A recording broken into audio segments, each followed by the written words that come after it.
अरे थोड़ी देर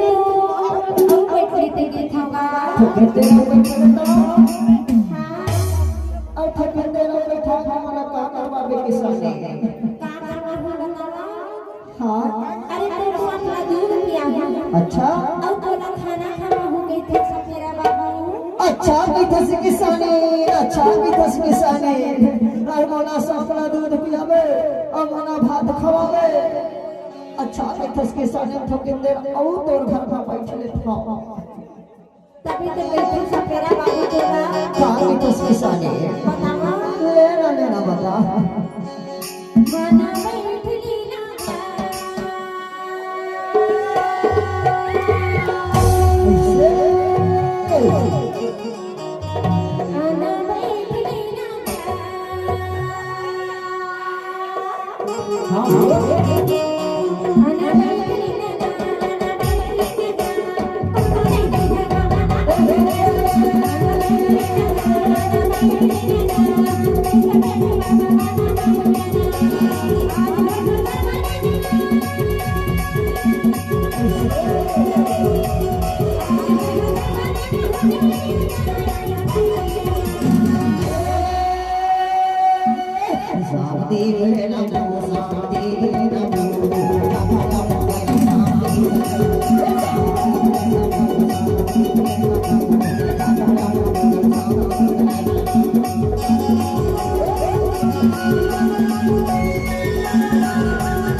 अब जाबा था मोर डेरो बाबू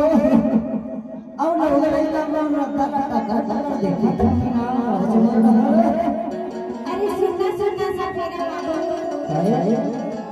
तेरा जान सजा था अच्छा पर सुनता राखी नहीं गा